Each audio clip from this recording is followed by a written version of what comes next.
Friday, June 19th here at Cape Ann today. Heather and I had some other fun interviews today with lots of great information we want to share with you. First off, Heather, we spoke with Taylor Bradford of the Gloucester Daily Times. Yes, and she had the news that everyone is kind of expecting, that there probably won't be Fiesta, but there's a little bit more to that story. Yeah, and there's a new shop on the corner of Washington and Centennial, and baseball may be back on Cape Ann too. Here's Taylor with more. So big news here in the city. Unofficially, Joe Novello, who's the president of the St. Peter's Fiesta Committee, has announced unofficially that they are more looking towards next year's Fiesta than this year's. So while nothing is solidified yet, they're kind of saying that St. Peter's Fiesta for the year 2020 most likely will not happen.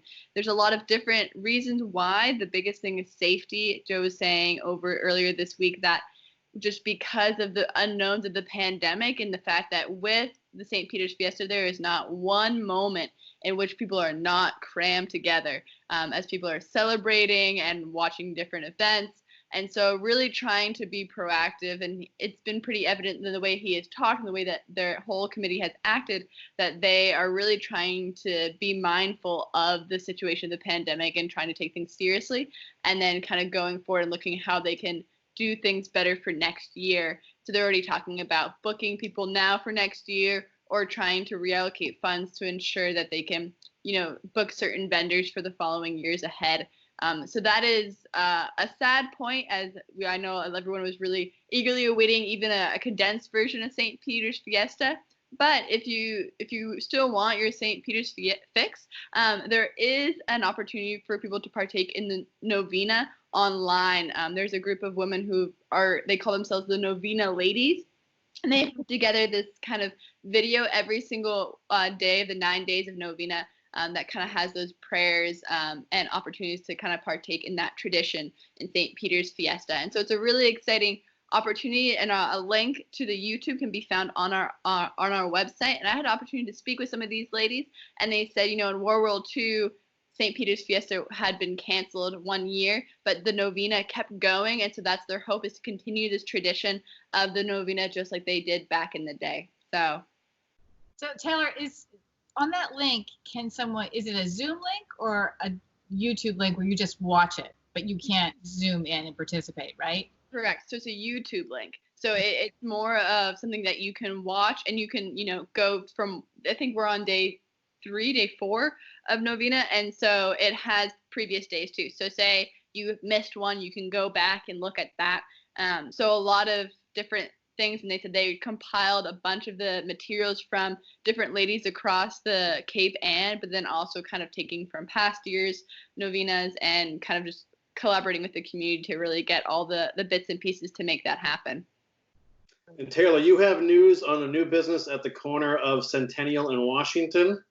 Yeah, so I've reported on this in the past. If you guys remember the defunct Boston Smoke Shop that had been kind of a site here in Gloucester as you enter off of Grant Circle, and they closed, and not many people knew what was going to happen to the building, and all of a sudden you start seeing little streamers and decorated signs of something, and at one point there was a sign saying a baker was needed, a cake decorator, and I called up the people whose phone number had been posted, and it was the candy shop. So as of today, Crystal Cottage Candies and More is open over off of Washington Street, and they have not only candy but donuts and coffee, and they're talking about turkey legs and chicken pot pies and a variety of different things. I walked in there the other day to talk with the owners, and they said that they have a huge array of things to offer, and for people who live in Gloucester, delivery is free, and they're really trying to emphasize that they want their items to be something that you can take to a park and eat. They're like, no one's going to want to eat a turkey leg in a restaurant and be seen eating something like that just because it's so massive. So their hope is to make comfort food for people, saying that this is something that's needed here in the city, and that while you can get a sub or, a slice of pizza, there's not really a place where it's a catch-all. People will be wanting to go here for not only lunch, but kids after, when school's back in session, kind of getting their candy after the school day. So that was their hope when I spoke with them earlier, and excited to see, how they do in the weeks ahead, especially during a pandemic. It's kind of a risky time to open a business, but. You know what? I have to say, I've driven by that building and had the exact same experience you did, Taylor. Where, what's going on there? What is this about? And when I saw that super retro font that they have going along there, I thought, oh, nostalgia. This is just what I want right now. And then I saw, donuts and turkey legs. I thought, this is a hands down winner of the business. Right. So there's plenty of other smoke shops that Heather can go to in the meantime. Yeah, I got that covered. So not all is lost. Yeah. But excuse me, are they local people? That was the impression I had, Taylor, from your article. Yeah, Chuck and Joanna Newman are siblings, and they have worked here in the city for a long time. And their big emphasis is this is a Gloucester shop. So they have Rusty Shatford is their chef, who is quite well known here in the city. And sorry. Corey's nodding hard at Rusty Shatford. He was at Mom's Kitchen at last. Back before Mom's Kitchen, yeah. There you go. Yeah. So he's really, really excited. And so I talked with all three of them the other day, and their big emphasis was like, this is a Gloucester business where we are working with Gloucester folks, and really like everyone, he said from his electrician to his plumber, everyone was from Gloucester. And so really trying to keep the community spirit alive here in the city during an uncertain time. Well, that is really exciting. And I assume there are no tables inside, right? It's all takeout. Yeah. Correct. Taylor, let's talk baseball. Yeah, so big news here in Cape Ann is baseball is looking like it's going to be coming back quite soon. I know we're rolling in from phase 2 at the end of this month, and phase 3 is going to be here before we know it, all things considered. And so quite exciting is that baseball through Intertown Twilight Baseball League is looking to return and play when phase 3 begins at the end of this month. So the managers are looking, and they were saying July 6th is their start date. And so their hope is to start July 6th and wrap up playoffs in late August. So if you've been missing the Red Sox, I can assure you that hometown ball is coming back. I know a lot of people are itching to get out on the field and either watch or play while we kind of hold off for the MLB for a while. So, because I know almost nothing about baseball, who plays in these? Just stop. I go to the smoke shop, right? I advertise the smoke shops. Isn't that enough for you? Just kidding. So, who plays in the Intertown Baseball League? Right. So there's a couple of there's tons of teams, and Corey, I don't know if you know more of this than I do, but I mean the league currently has 7 teams, 2 which reside in Cape Ann and the Manchester Essex Mariners and the Rockport Townies. But then if you also got the Beverly Giant, Hamilton Generals, Ipswich Chief, Raleigh Rams, Topsfield Tories, these are all the people that are the teams that make up the league. They're adult leagues, and so you have a bunch of different people, but I assure you that I'm sure that kids are going to start seeing baseball happening. They're going to want to get out on the baseball diamond just as well. So. And that league's been around for decades, so it's good to see those guys get back in action. So.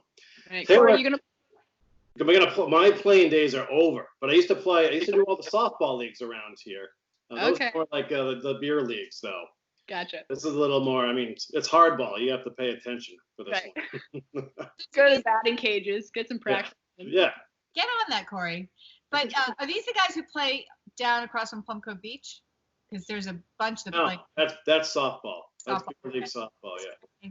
I played there. You can talk to me about that sometime. Okay, we'll do that. Next show. Have a great weekend, Taylor. Thank you guys. Bye.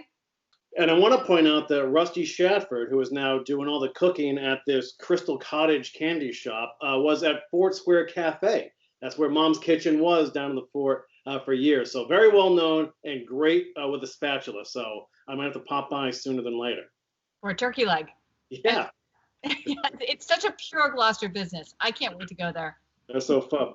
All right, we had a real great chat with 2 ladies from SeniorCare. We've learned a lot from SeniorCare in these past few months since the COVID outbreak, and that was a great conversation. Yeah, and I want to point out that when the pandemic started, the first thing the mayor said was, we got to take care of our seniors. The seniors are going to be hit by this. And we are so lucky to have SeniorCare in this community. Anyway, we talked to Ruth, Lindsay, and Theresa Dickson from something called RSVP volunteer program. That is Retired and Seniors Volunteer Program. And they recruit people over the age of 55 to volunteer, and they connect them with all the nonprofits in the community. You know, you could volunteer as a Meals on Wheels person, which we found out is an incredibly desirable position, or you could be working at Wellspring tutoring young women in their next career. It's really interesting. It's a great conversation, and I really encourage people to listen to it. Thanks for having us. The RSVP program at SeniorCare is called RSVP Volunteers of the North Shore. RSVP stands for Retired and Senior Volunteer Program. It's a federal program, so it's national and it's across the country. There's hundreds of chapters all over the United States. And so we're one program of many. Our program has 400 volunteers who serve in 13 cities and towns. So that includes all of Cape Ann, it's Beverly, Essex, Gloucester, Hamilton, Ipswich, Manchester, Rockport, Topsfield, Wenham. Hope I didn't miss any. And then in addition to those 9 cities and towns that SeniorCare covers, we also cover Danvers, Peabody, Salem, and Marblehead. And what kind of work are the volunteers doing?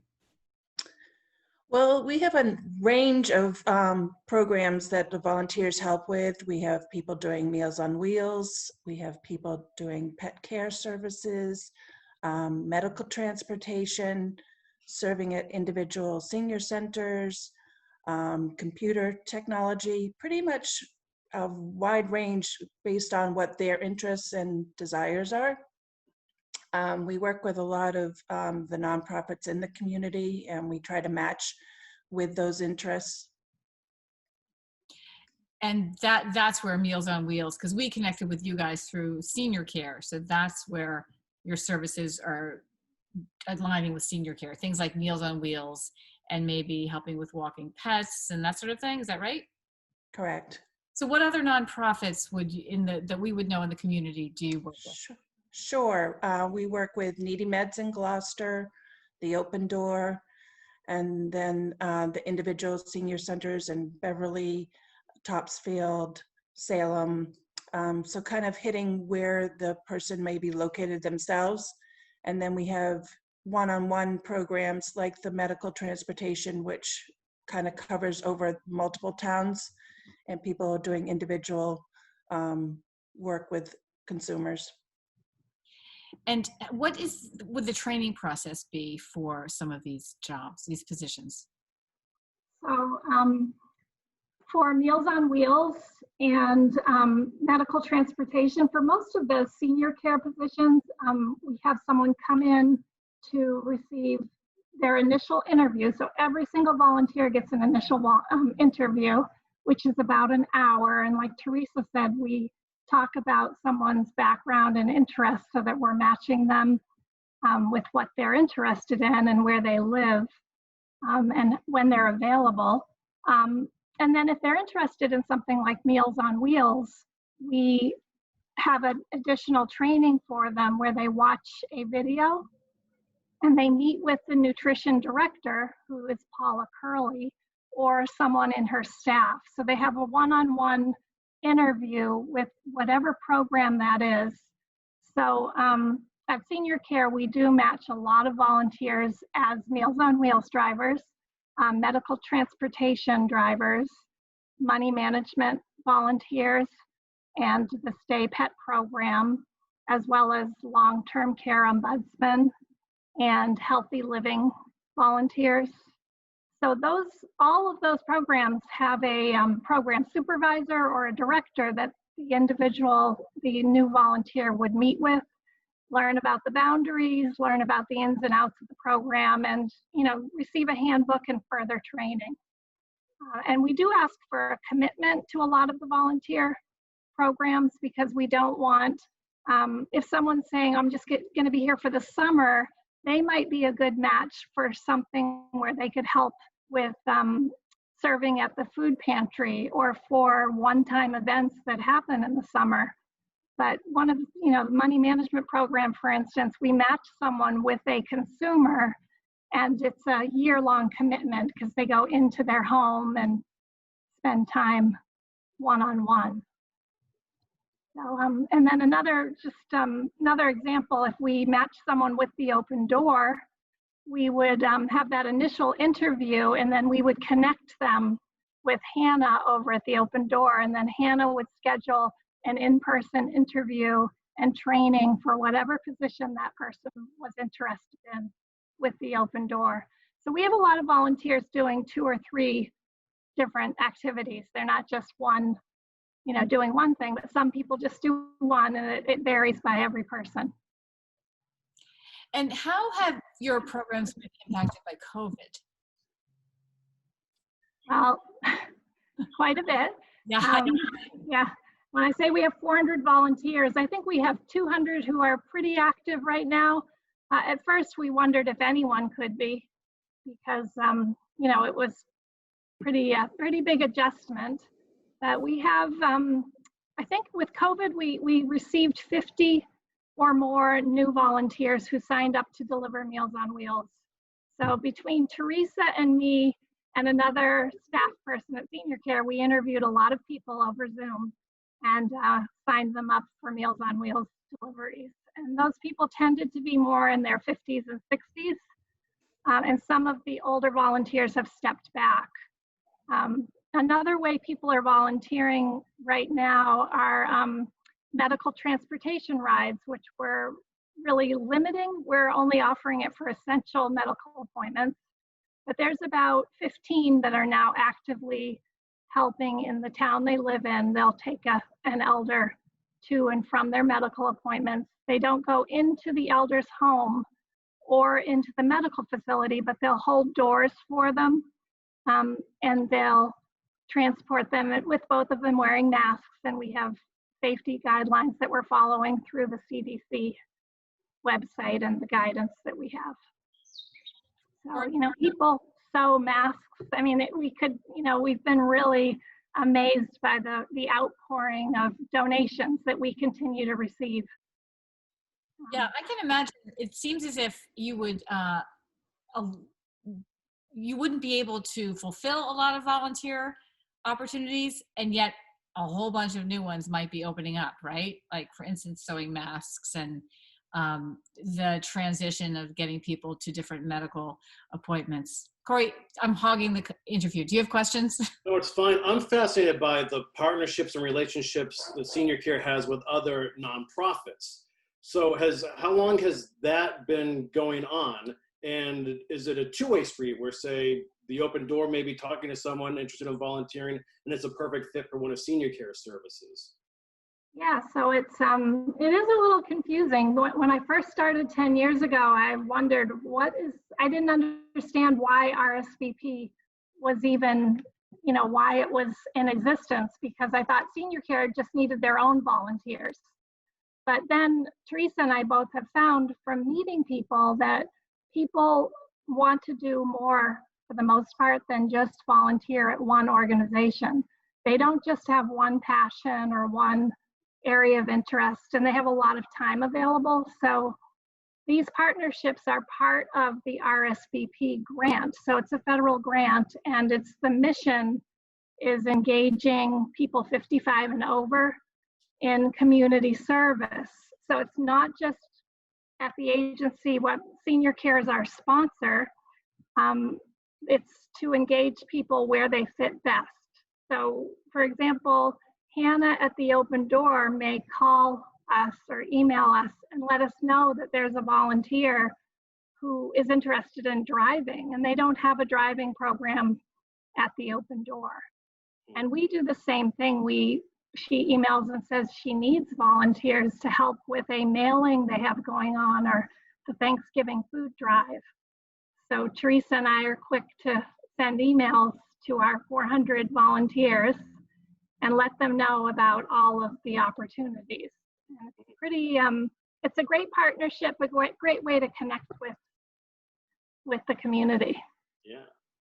Yeah. Can you talk at all about the rewards of volunteerism and why, what should get people excited about, maybe who've been on the fence about this or haven't been sure to make that next step into participating? Well, I think people are anxious to want to do something, especially when they're put on hold from their normal lives. They have this energy, they have a desire, and they want to find a way to use that. And so they've reached out to us and connect with other people who are feeling the same way. I think staying connected is so important. It also builds relationships with people that you might not have had a relationship with before. You have people of different economic backgrounds, different cultural backgrounds that are working together for a common good. And it just opens up those doors and views a lot. Physically, it's great. You're getting exercise and getting out there, fresh air, and just staying active and connected with the community. So we hope to distribute this video far and wide, but what are other ways you would reach out to people trying to let them know about this program? How do we reach out? Yeah. Well, Theresa's pretty good at posting on social media. We try to reach out. I mean, this is a great way right here. Tracy Arabian at SeniorCare has been amazing, really helpful. She has a Monday message where news goes out. We connect with the local councils on aging. So for instance, the Rockport Council on Aging will put volunteer drivers needed at SeniorCare in her newsletter. So that goes out to all the residents in Rockport. So you can see where these partnerships, we try to connect with Rockport Music and all the different places where there are volunteers that maybe are only doing a little bit and they might want to do more. So we definitely use social media, and we use our partnerships and our connections to advertise as well. How is morale amongst the volunteers? Because it just seems like the pandemic obviously isn't going away, and we're into 3+ months of this. So how can you gauge people's behavior and responding to this and living in this new normal state of life now? It's been interesting. There's definitely a mix of people and how they've reacted. Like I said, a lot of people that have been on hold of their normal lives have been rallying and wanting to do something. And our job or our goal is to try to match them and find ways for them to put that energy to use. We've done some Zoom, meetings with our drivers, and that's been a great way to keep the connections going. It shows what we are still doing and what we want to keep doing. So those lines of communications are great. Well, so how can people find you? Let's give them some real connections, real numbers, and all that. Sure. They can call. I think the phone number is probably up on the screen, but it's calling SeniorCare 978-281-1750. Some people email info@seniorcareinc.org or rsvp@seniorcareinc.org. Also gets to both Theresa and me. But we check, because we're working remotely, we check email and voicemail on a regular basis. But we do get connected through Councils on Aging with volunteers as well. We send out monthly emails to potential volunteers and all of our current volunteers.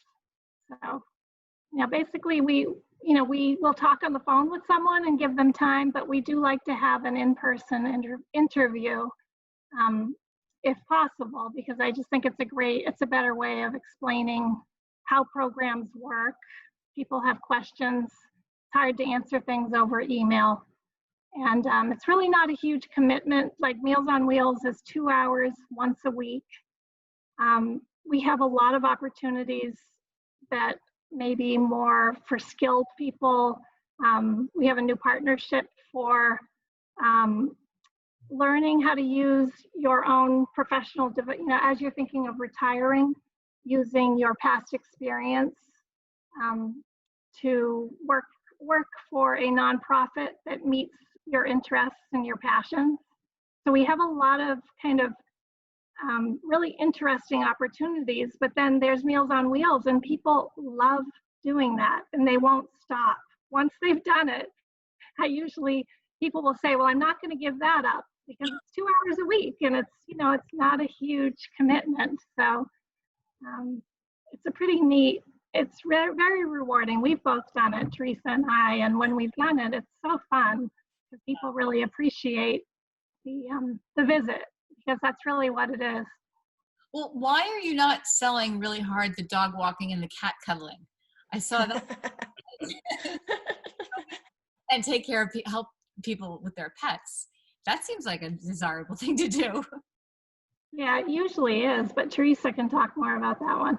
Sure. Well, right now it's kind of hard because of going into people's homes. It's such a personal aspect, but there have been certain ones are being taken care of because if they weren't, they would not survive. So it's important where those needs are. And we do get quite a few people that call and want to do those things. There's the not so glamorous side of pet care, as we all know, and the consumer really appreciates the help. Yes, I'm sure. No, I thought that was a really valuable service right there. And how about tutoring? Are there tutoring opportunities? I'm guessing that that's the kind of thing. We have with computers, we have people that connect with seniors and helping them with their technology, whether it be their phone or an iPad or something they're just not comfortable using on a regular basis. And those have been very rewarding. Yeah, we've had some interesting Zoom sessions. So have we. Yeah, it's so good for people though. And the other thing with tutoring is like Wellspring House needs tutors. So they send us their, upcoming semester of opportunities for volunteers. And we have volunteers who do help them. And then they may, one I can think of, he's a medical driver as well. So, we're always juggling around these schedules. And to me, that's the win-win when a volunteer starts to really retire and do more volunteer work than real work. So there you have it. Once again, another week wrapped up for 1623 Studios. We want to thank all of you for watching Cape Ann Today. Every weekday we do this for you, 7 p.m. Thanks to our partners at the Gloucester Daily Times and the Manchester Cricket. Thanks to our sponsors at Salo Home Watch. Monday we have a great show for you. Senator Bruce Tarr, who we chat with every week, but also Joel Palmisano is going to be talking Fiesta. Now, there may not be a Fiesta this year, but we'll be damned. We're going to be celebrating every day next week, so tune in. Next week is all Fiesta. Bye-bye.